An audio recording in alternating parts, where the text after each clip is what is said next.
तो जय हिंद।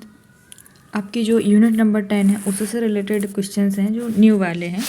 चलिए यहाँ से आइए। तो इसमें पूछा गया है गौंड जनजाति में पाटो प्रथा का संबंध किससे है। तो ये जो पाटो प्रथा है इसका संबंध किससे, विधवा विवाह से, दूसरे विवाह से, बाल विवाह से या प्रेम विवाह से। तो जिसका सही आंसर है वो है आपका बी, दूसरे विवाह का पर्याय है आपका पाटो प्रथा। ठीक, यहाँ से आइए। बैगा जनजाति में लमशेना विवाह की प्रथा के अंतर्गत लड़के को लड़की के घर कितने समय तक रहने की अनुमति होती है, जिसे है ना क्या कहते हैं, लामानाई जीतना। मतलब एक लड़का किसी लड़की के घर कब तक रह सकता है। तो जो उसकी अवधि होती है वो होती है आपकी 3 वर्ष। भील जनजाति में पिथौरा बड़वा किसे कहा जाता है। ये जो नाम है ना किसी व्यक्ति का नाम है कि ये पिथौरा बड़वा किस जाति में, भील जनजाति में। किसे कहा जाता है, किसी चित्रकार को कहा जाता है, ओझा को कहा जाता है, गांव का नाथ या धार्मिक पुजारी। तो जिसका सही आंसर है वो है आपका डी, जो आपका धार्मिक पुजारी होता है उसे पिथौरा बड़वा कहते हैं। किसमें, भील जनजाति में कहते हैं। निम्नलिखित कथनों में से कौन सा कथन असंगत है, मतलब कुल मिला के असत्य बताना है। तो देखो, दलित वर्ग शब्द का प्रयोग साइमन कमीशन ने किया था। जॉर्ज गियर्सन ने जनजातियों को पहाड़ी जनजाति कहा था। ठक्कर बापा ने जनजातियों के लिए आदिवासी शब्द का प्रयोग किया था। जीएस घुरिया ने जनजातियों को अनुसूचित जनजाति कहा था। तो जिसका सही आंसर है, इसमें असत्य पूछा है तो जिसका सही आंसर है वो है आपका डी, भाई अनुसूचित नहीं कहा था। ठीक है, तो जिसका सही आंसर है वो आपका डी, असत्य पूछा तो ये गलत है। इसमें पिछड़ा कहा था इन्होंने, जो जीएस घुरिया थे ना, पिछड़ा हिंदू कहा था इन्होंने। जनजाति को विलीन मानव की संज्ञा किसने दी है। एल्विन ने कहा है, मजूमदार ने कहा है, दास एंड दास ने कहा है या फिर घुरिया ने कहा है। तो जो विलीन मानव की संज्ञा दी थी वो थी दास एंड दास ने दी थी ना। तो जिसका सही आंसर है वो आपका सी, विलीन मानव कहा था। किसको, जनजातियों को विलीन मानव कहा था। किसने, दास एंड दास ने। मध्य प्रदेश की कुल जनसंख्या में अनुसूचित जनजाति मतलब एसटी का जो प्रतिशत है वो कितना प्रतिशत है। तो जिसका सही आंसर है वो है आपका 21% है आपका। ठीक ना, बी। मध्य प्रदेश में एसटी की महिलाओं की साक्षरता दर कितनी है। देखो भाई, वो कुछ भी पूछ सकता है, चाहे वो उसकी जनसंख्या पूछ ले, उसका जनसंख्या का प्रतिशत पूछ ले या साक्षरता पूछ ले, इसलिए अच्छे से पढ़ना है ना। तो एसटी की जो महिलाएं हैं, देखो उसमें क्या पूछा, एक तो एसटी पूछा, उसमें भी महिलाओं की साक्षरता दर जो पूछी है वो है आपका आंसर सी, 41.47% है एसटी की। ठीक ना। मध्य प्रदेश में अनुसूचित एसटी मतलब एसटी में पुरुषों की पूछा है, पहले महिलाओं की पूछी अब पुरुषों की पूछ रहा है कि कितने परसेंट है। तो वो है भाई आपका 59%। इसका जो सही आंसर है वो है आपका सी, 59% 55 है ना। देखो इसमें ना एक लिस्ट तैयार कर लेना, एक तरफ एसटी लिख लेना, एक तरफ एससी लिख लेना, और उसमें पहले कुल लिख लेना, फिर पुरुष की लिख लेना, फिर महिला की लिख लेना। तो ऐसे जल्दी याद हो जाएगा अगर उसको कंपेयर करके आप करेंगे। तो जिसका सही आंसर है वो आपका सी। ये देखो भाई, तीनों प्रकार से पूछ रहा है, वो कुल पूछ रहा है, फिर उसके बाद में पुरुष पूछ रहा है, फिर महिला पूछ रहा है, तो सभी तैयार करना पड़ेगा। मध्य प्रदेश में एसटी की कुल साक्षरता दर कितनी है। तो जिसका सही आंसर है वो है आपका 50 भाई। ठीक ना, आंसर आपका बी, 50.55% जो है एसटी की कुल जनसंख्या है, सॉरी कुल साक्षरता दर है। मध्य प्रदेश में अनुसूचित जनजाति के संबंध में निम्नलिखित कथनों पर विचार कीजिए कि सही क्या है। ये वही क्वेश्चन है, साक्षरता दर से संबंधित ही पूछा है कि अनुसूचित जनजाति की जो कुल साक्षरता दर है वो 50% है। 50-55 है क्या। अनुसूचित जनजाति के पुरुषों की जो साक्षरता दर है वो 59 और 55% है क्या। अनुसूचित जनजाति में महिलाओं का साक्षरता दर, इसमें पुरुष का और इसमें कुल, तो भाई ये तीन तो सब सही। पर मध्य प्रदेश की इसमें पूछा सही क्या है। तो मध्य प्रदेश की कुल जनसंख्या में अनुसूचित जनजाति का प्रतिशत जो है वो आपका 21% है। तो भाई ये भी सही है। तो जो इसका सही आंसर है वो है आपका डी। तो आपके ये जो 4 क्वेश्चन है वो चारों के चारों सही है ना। कई बार वो ऐसे कथन बना के भी पूछेगा तो आपको ये कथन वाले क्वेश्चंस भी अब तैयार करने पड़ेंगे भाई। मध्य प्रदेश में अनुसूचित जाति के संबंध में निम्नलिखित में से क्या असंगत है। इस क्वेश्चंस को अच्छे से पढ़ना। पीछे संगत पूछ रहा है, सत्य पूछ रहा है, असत्य पूछ रहा है, क्या पूछ रहा है ना, असंगत पूछा है। तो मध्य प्रदेश में अनुसूचित जनजाति मतलब कि आपकी एससी की बात हो रही है। तो एससी की जाति की जो कुल साक्षरता दर है वो 66% 16 है क्या। मध्य प्रदेश में अनुसूचित जाति की जनसंख्या का जो घनत्व है 37 व्यक्ति प्रति वर्ग किलोमीटर है क्या। मध्य प्रदेश की कुल जनसंख्या में जनजातीय प्रतिशत कितना है, मतलब एससी का प्रतिशत 15% है क्या। अनुसूचित जाति को संविधान के अनुच्छेद 342 के अंतर्गत सूचीबद्ध किया गया है। तो इसका जो सही आंसर है वो है आपका डी, मतलब कि असत्य जो पूछा था, क्योंकि इसमें 3 ऐसे करके है भाई। 341 में आपका SC है और आपका जो ST है वो आपका 2 में आएगा, है ना। तो इसका जो सही आंसर है वो है आपका डी, मतलब कि जो गलत पूछा था वो आपका गलत जो है आपका वो है आपका डी, है ना, क्योंकि ये 31 में है। 32 में ST की बात की गई है। यहाँ से आइए, मध्य प्रदेश में अनुसूचित महिलाओं का, मतलब अब SC के ऊपर पूछ रहा है कुल मिला के कि मध्य प्रदेश में अनुसूचित जाति की जो महिला साक्षरता दर है वो कितनी है। तो इसकी भी एक लिस्ट ही तैयार करिएगा भाई। तो आपको इसका जो सही आंसर है वो है आपका C, 54% है भाई आपकी SC की जो महिला साक्षरता दर है। मध्य प्रदेश में अनुसूचित जाति की कुल पूछ रहा है कि कुल साक्षरता दर कितनी है। तो जो इसका सही आंसर है वो है आपका बी है भाई। इसका जो सही आंसर है वो आपका 66%, 16।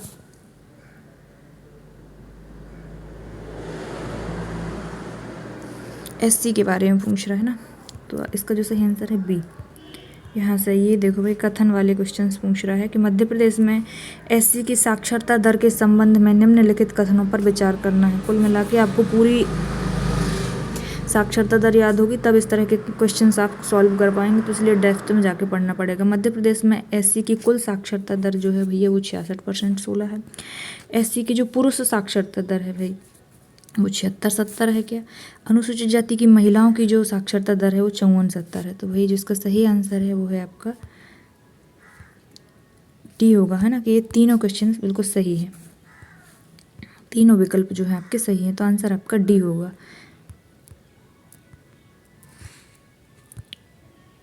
पातालकोट जमीन के अंदर कितनी मीटर की गहराई पर अवस्थित है भैया। तो जिसका सही आंसर है 1200 मीटर, सी है इसका सही आंसर, है ना।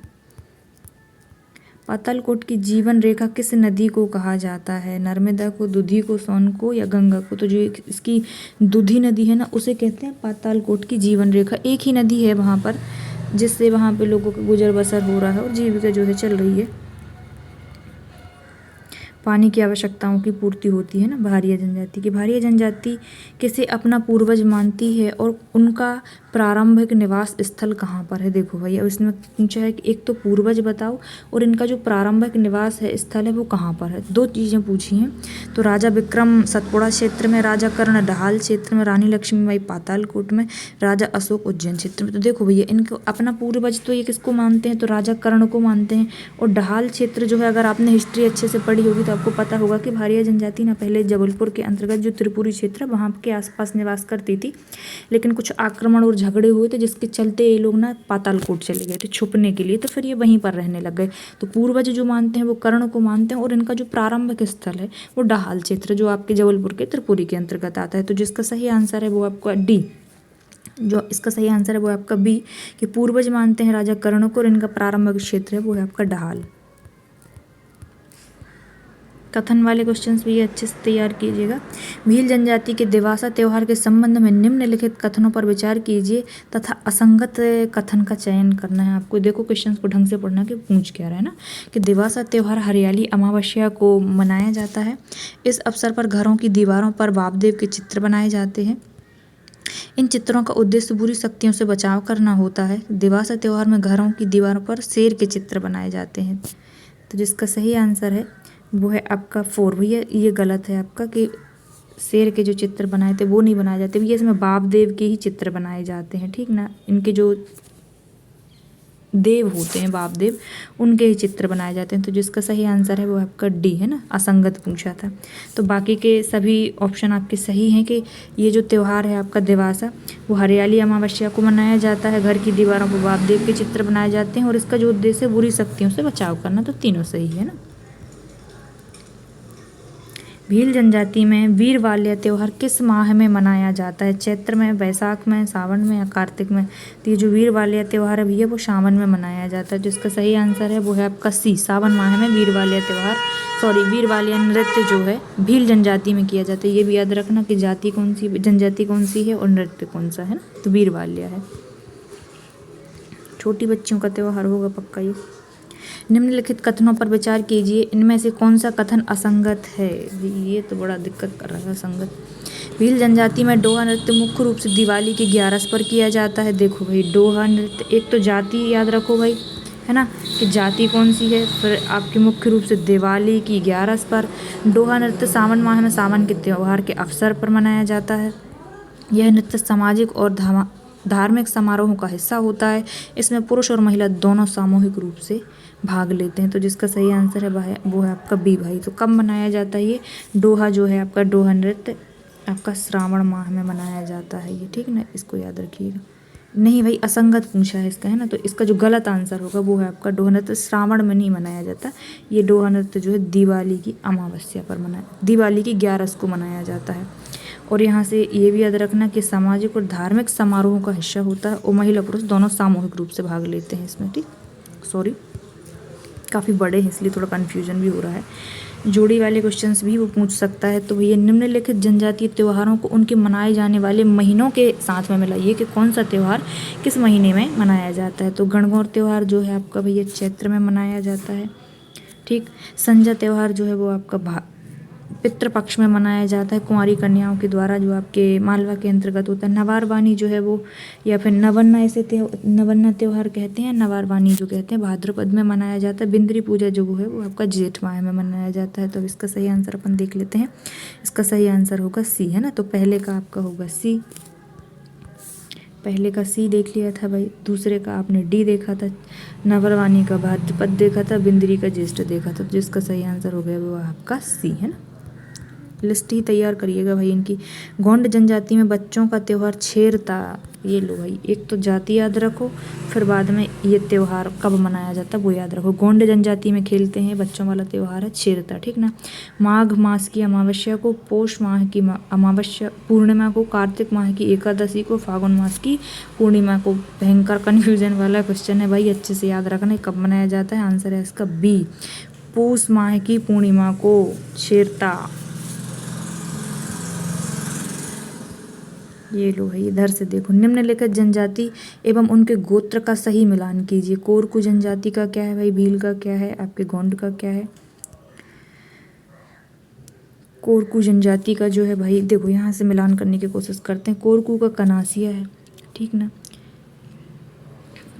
गोंड का बामनिया है, बैका का ध्रुव है, तो भील का मरकाम है। तो देखो भाई इसका पहले का डी आ रहा है, तो इसमें जो सही आंसर है वो है आपका सी, है ना।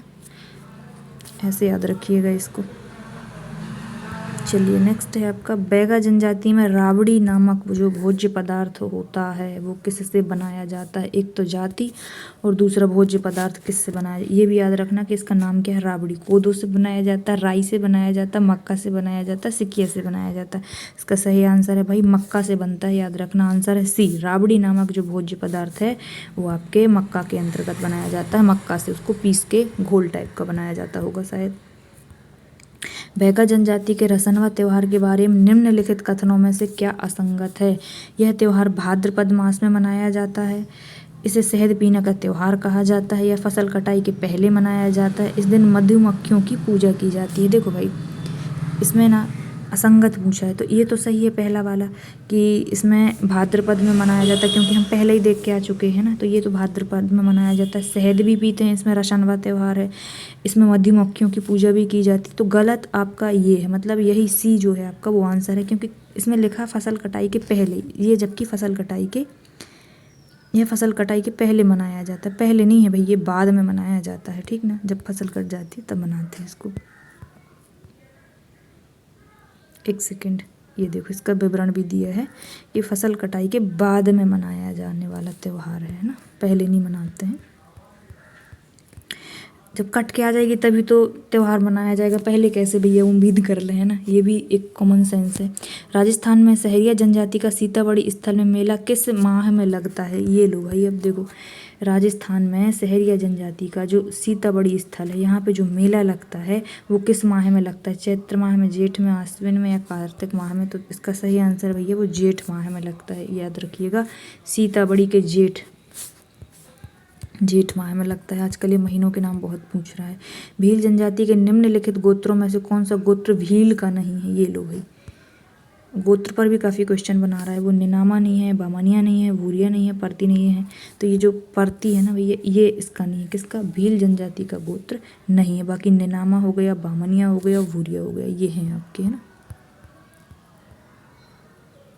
कोरकू जनजाति के निम्नलिखित गोत्रों में से कौन सा गोत्र कोरकू का नहीं है? कटारा, कनासिया, किकरिया और डाबर नहीं है भाई इसका जो सही आंसर। देखो का से कोरकू, और इनमें सब में ना का आ रहा है, ऐसे याद रख लेना का शब्द से, ठीक। तो इसका जो सही आंसर है वो आपका डी, डाबर नहीं है इसका जो गोत्र है। सहरिया जनजाति में मृत्यु पर मृतक को किस देवता के रूप में चबूतरे पर पूजते हैं? भाई ये देखो, है ना, कि जब किसी व्यक्ति की मृत्यु हो जाती है तो उस मृतक को किस देवता के रूप में चबूतरे पर पूजने लग जाते हैं। मतलब कुल मिलाकर उस देवता के रूप में पूजने लग जाते हैं। मरिया देव को, ठाकुर देव को, नाहर देव को या परीत देव को। तो जिसका सही आंसर है वो है आपका डी, परीत देव के रूप में ये मृतक को पूजने लग जाते हैं। कौन सी जनजाति है? सहरिया जनजाति है भाई। भील जनजाति की महिलाओं द्वारा पारंपरिक रूप से पहना जाने वाला घाघरा क्या कहलाता है? आभूषण और वस्त्रों पर भी ध्यान देना भाई। पोत्या कहलाता है, गजरी कहलाता है, कच्छाबू कहलाता है, खोइतू कहलाता है। जो इसका सही आंसर है वो है आपका सी, कच्छाबू कहते हैं भाई। भील जनजाति के द्वारा पारंपरिक रूप से पहने जाने वाला घाघरा कच्छाबू कहलाता है। भील जनजाति में धारणा विवाह का पर्याय किस प्रकार के विवाह से प्रयुक्त होता है? देखो भाई, एक तो जाति याद रखना भील जनजाति, दूसरा विवाह का नाम याद रखना कि धारणा किस विवाह का पर्याय है ये। पहली पत्नी की मृत्यु के पश्चात कर लेता है कोई व्यक्ति, या विधवा विवाह है, या झगड़ा विवाह है, पत्नी के रहते दूसरा विवाह है। तो इसका जो सही आंसर है भैया वो धारणा विवाह का पर्याय जो है वो है आपका कि पत्नी के रहते हुए दूसरा विवाह कर लेना, वो क्या कहलाता है? धारणा विवाह कहलाता है। मतलब एक पत्नी जिंदा है और दूसरी को भी ले आए हो तुम शादी करके, वही वाली बात है ना, धारणा। सुवंटिया गीत किस जनजाति की महिलाओं द्वारा गाया जाता है? भैया ये याद रखो, सुवंटिया गीत भील की, गोंड की, या भिलाला की, या कोरकू की। तो जिसका सही आंसर है भैया भील जनजाति की जो महिलाएं होती हैं वो सुवंटिया गीत गाती हैं। ये लो, खतरनाक किस्म के प्रश्न है भाई। कोरकू जनजाति के देव दशहरा नृत्य में पड़ियार कौन से रंग का चोला पहनकर नृत्य करता है? भाई ये क्वेश्चन देखो, देव दशहरा नृत्य में पड़ियार किस रंग? पड़ियार मतलब वही व्यक्ति जो होता है, नाचने वाला होगा शायद। तो नीला पहनता है, लाल पहनता है, हरा पहनता है, सफ़ेद पहनता है। तो ये लाल ही पहनता होगा, ज़्यादातर धार्मिक कार्यों में लोग लाल कलर के ही कपड़े पहनते हैं ना। तो पड़ियार का नाम पूछा है। निम्नलिखित कथनों पर विचार कीजिए कि महिला की मृत्यु होने पर महिलाएं भी शव यात्रा में शामिल होती हैं। यह प्रथा किस जनजाति में पाई जाती है? अपने यहाँ पे देखो, नॉर्मली आपने देखा होगा कि शव यात्रा में महिलाएं शामिल नहीं होती हैं, लेकिन एक जनजाति है जिसमें ना अगर किसी महिला की मृत्यु होती है तो उसमें महिलाएं भी शामिल होती हैं। तो भील में, कोरकू में, गोंड में या भिलाला में। तो भैया ये कोरकू जनजाति में होता है कि अगर किसी महिला की मृत्यु हुई है तो उसमें महिलाएं भी शामिल होती हैं उस शव यात्रा में। तो जिसका सही आंसर है वो है आपका कोरकू। देखो कितना आगे है भाई ये समाज, भले वो जनजाति है, अपने यहाँ तो आज भी परमिशन नहीं देते हैं। तिरहट खेल किस जनजाति में खेला जाता है? भील में, कोरकू में, गोंड में या भिलाला में। ये खेल भी काफ़ी पूछ रहे हैं भाई, तिरहट पूछा है, ठीक ना। तो जिसका सही आंसर है वो है आपका कोरकू। कोरकू लोग हट बहुत करते हैं भाई, ऐसे याद रख लेना। आंसर है आपका बी, तिरहट खेल कौन खेलते हैं? कोरकू जनजाति के बच्चे खेलते हैं। यहाँ से आइए, कोरकू जनजाति के थापटी नृत्य के संबंध में निम्नलिखित कथनों पर विचार कीजिए तथा असंगत कथन का चयन करना है भाई। असंगत कुल मिला के गलत बताना है कि थापटी नृत्य मुख्य रूप से वैशाख माह में आयोजित किया जाता है। यह नृत्य में अर्धवृत्त मतलब आधा गोला जिसे अपन कहते हैं बनाकर स्त्री व पुरुष दोनों भाग लेते हैं। नृत्य के दौरान गाए जाने वाले गीतों को सिरिंज गीत कहते हैं। थापटी नृत्य केवल पुरुषों द्वारा किया जाता है और स्त्रियों को इसमें भाग लेने की अनुमति नहीं होती। तो जिसका सही आंसर है भैया वो आपका डी ही होगा शायद इसमें, क्योंकि पहले क्लियर कर दिया है कि पुरुष और महिलाएं अर्धवृत्त बना के नाचते हैं ना। तो जिसका सही आंसर है वो है आपका डी, है ना। ये है असंगत जो पूछा था ना, वो असंगत है आपका डी, बाकी सब ठीक है। तो ये वैशाख माह में बनाया जाता है थापटी वाला जो नृत्य है। इसमें अर्धव्रत बना के स्त्री और पुरुष दोनों भाग लेते हैं। और इसमें कौन से गीत गाए जाते हैं? सिरिंज में गीत बनाए जाते हैं, इसमें सिरिंज गीत गाए जाते हैं, ठीक। सिडौली प्रथा से संबंधित निम्न कथनों में से कौन सा कथन गलत है, ये देखना है भाई, अब कौन सा कथन गलत है। यह प्रथा कोरकू जनजाति में प्रचलित है, ये तो ठीक है भाई। मृत्यु के रूप में मंडों को लगाया जाता है, ठीक है, एक स्तंभ जो है स्थापित करते। इसका उद्देश्य मृतक को देव पित्र में शामिल करना, ठीक है। यह प्रथा हर वर्ष आयोजित की जाती है, तो यही गलत है भाई। ये जो इसका सही आंसर है वो है आपका डी, क्योंकि ये हर वर्ष नहीं कर सकते, बहुत खर्चीला होता है। देखो इसके स्पष्टीकरण पढ़ो। स्पष्टीकरण है कि सिडौली प्रथा हर वर्ष नहीं बल्कि लगभग 10 या 15 साल में एक बार आयोजित होती है, क्योंकि ये ना बहुत खर्चीली होती है, इसलिए इसको सिर्फ एक ही कोई ऐसा प्रतिष्ठित व्यक्ति कर पाता है जो थोड़ा धनी व्यक्ति है ना। तो इसका जो आंसर है आपका डी गलत है, हर वर्ष नहीं भाई, 10-15 वर्ष में। ये लो यहाँ से, सिडौली प्रथा निम्नलिखित में से कथनों में गलत क्या है। यह अनुष्ठान लगभग 10-15 वर्ष में एक बार संपन्न होता है, सही है, अभी पहले पढ़ के चले आ रहे हैं। मृतक के लिए मृत्यु के लिए मतलब मृतक जो डेथ हो जाती है ना इसकी, उसके लिए एक मंडो स्थापित करते, सही बात है। इसका उद्देश्य मृतक को पितृदेव में शामिल करना, ठीक है। डी जो इसका है, पुरुषों द्वारा अनुष्ठान के दौरान फुल जगनी गीत गाए जाते हैं, पुरुषों द्वारा नहीं गाए जाते भाई, ये महिलाओं द्वारा गाए जाते हैं, ठीक ना। कौन से गीत गाए जाते हैं, फुल जगनी गीत गाए जाते हैं, जिसका सही आंसर है वो आपका डी। कथन में भी गजब घुमा रहा है वो। पिथौरा अनुष्ठान के संदर्भ में निम्नलिखित कथनों पर विचार कीजिए तथा असंगत कथन का चयन करना। पिथौरा अनुष्ठान भील एवं भिलाला जनजाति से संबंधित है। इसका उद्देश्य मनोकामना की पूर्ति करना है। इसका अनुष्ठान प्रत्येक वर्ष नियमित रूप से आयोजित किया जाता है भाई। देखो जिसका सही आंसर है ना वो है आपका बी। ये जो है वो है आपका, इसका उद्देश्य है मनोकामना पूर्ति करना। देखो भील जनजाति में तो किया जाता है, लेकिन भिलाला का मुश्किल है ना, और ये प्रत्येक वर्ष तो नहीं किया जाता भाई, ये भी बहुत मतलब 10-12 वर्ष में किया जाता है, क्योंकि इसमें भी समय लगता है। देखो इसका सही आंसर है वो आपका सी है भाई, क्योंकि इसमें क्या पूछा है, सॉरी इसमें थोड़ा सा गलत पूछा था, है ना। तो भील और भिलाला दोनों कर सकते हैं, मनोकामना पूर्ति हो सकती है, लेकिन प्रत्येक वर्ष नहीं होती है भाई, है ना। ये 10-12-15 वर्ष में किया जाता है, ये भी खर्चीला होता है, इसके वर्ष भी याद रखिएगा। चलो यहाँ से आइए, पिथौरा अनुष्ठान के संदर्भ में गलत बताना है कुल मिला के, असंगत जो कथन है उसका चयन करना। पिथौरा का पूजन बड़वा पुजारी द्वारा किया जाता है। पिथौरा में चित्र केवल पुरुषों द्वारा बनाए जाते, परंतु आपकी जो पिथौरा अनुष्ठान है उसका संचालन स्त्रियों द्वारा किया जाता है। तो जिसका सही आंसर है भैया वो है आपका 3, मतलब कि केवल 3। स्त्रियों द्वारा नहीं किया जाता भाई, ये पुरुषों द्वारा इसका संचालन किया जाता है, ठीक। तो पुजारी वाला सही है, और चित्र आपके जो पुरुष ही बना सकते। अब जब पुरुष ही बनाते हैं तो संचालन भी पुरुष ही करते होंगे भाई, महिलाओं को शायद भाग लेने का मौका नहीं दिया जाता होगा। तो जिसका सही आंसर है वो आपका सी, केवल 3 जो है आपका वो है आपका गलत है ना। तो चलिए मिलते हैं फिर किसी ऐसी वीडियो में, तब तक के लिए धन्यवाद।